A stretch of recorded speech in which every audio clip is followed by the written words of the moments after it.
Assalamu alaikum, dear brothers and sisters. My today's video is on the falsehood of a few researchers about Petra. 10-point falsehood about Petra. Point number 1. They call it Petra theory. They say that Mecca was originally in Petra. How? How was a city in another city? It could not be. Some of these unsound people claim to prove their proposition archaeologically. But none of them is an archaeologist.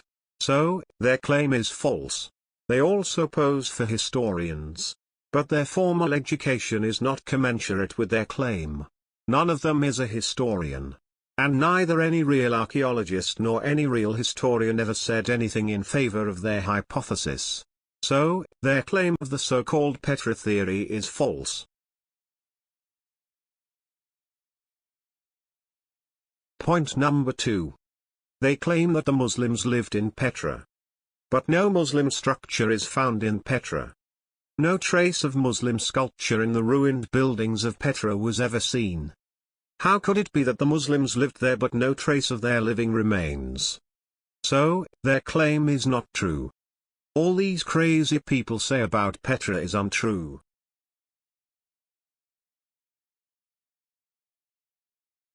Point number 3. They claim that the Muslims tell lies about the original place of their Qibla. But why? Can there be any logical ground for a community to reject the original place of their shrine? No. Is there any historical record about Petra being the original site of Muslim Qibla? No. Not a single record from either Muslim or non-Muslim sources support this claim. Then what these people of other communities say is false.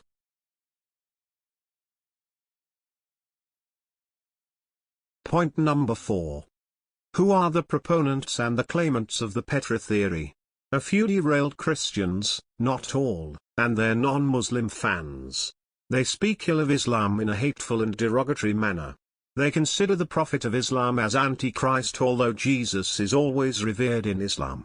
They consider Islam as the satanic religion although Satan is always cursed in Islam. Then what they say is waging verbal war against Islam. They even derogate the name of Allah, the name which, as many Christians say, was there even before the Quran.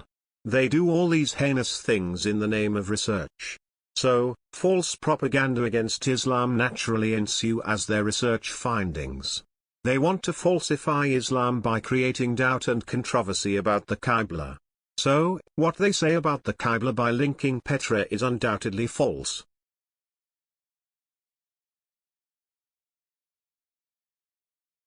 Point number 5. The pioneers of this so-called Petra theory claim to do research in Islam. But they do not have any creditable formal education in Islamic affairs. They do not definitely know what is what and who is who in Islam.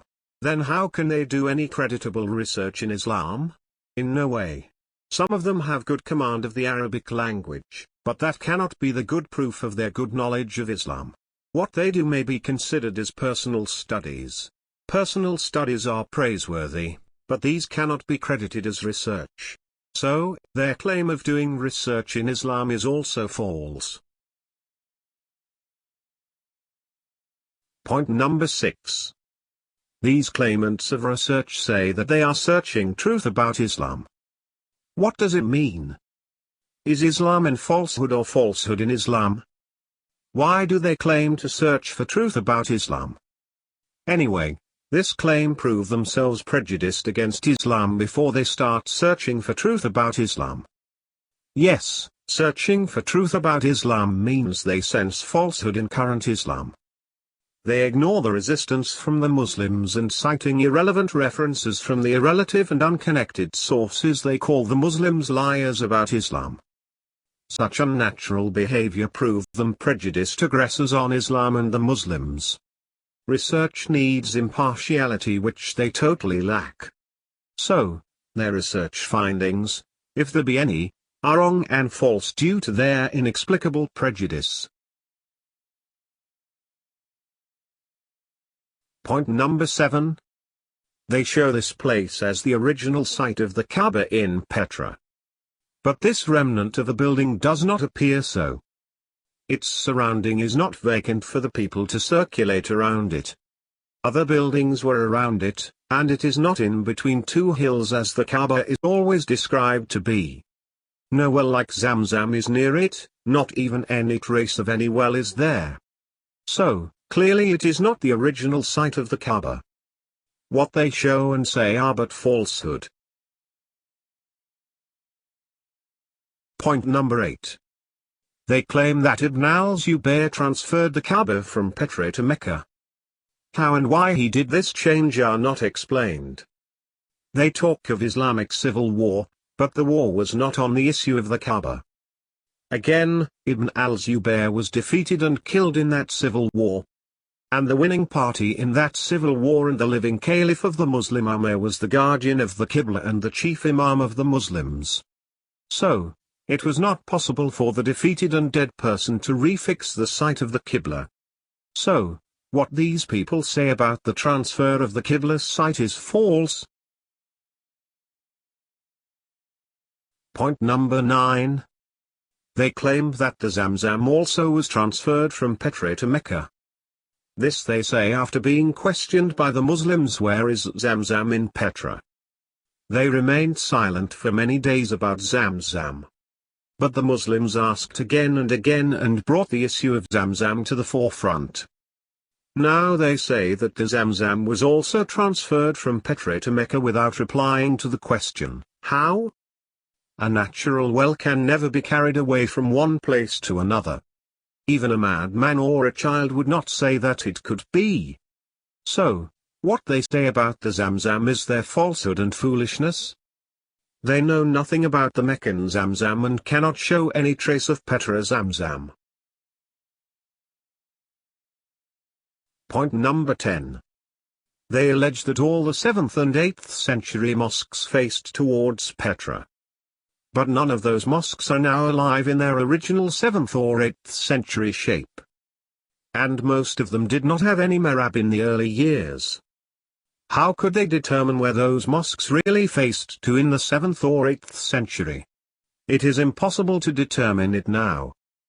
Their method of showing the Qibla direction of those mosques is also dubious. The tool they use for showing the Petra mosques is also programmed and created by themselves. Its acceptability is not above question. Can anybody ensure that they do not use the scale obliquely in favor of Petra? Some people rather unsure that they do. Some questions also arose that the list of Petra mosques includes many non-mosques buildings.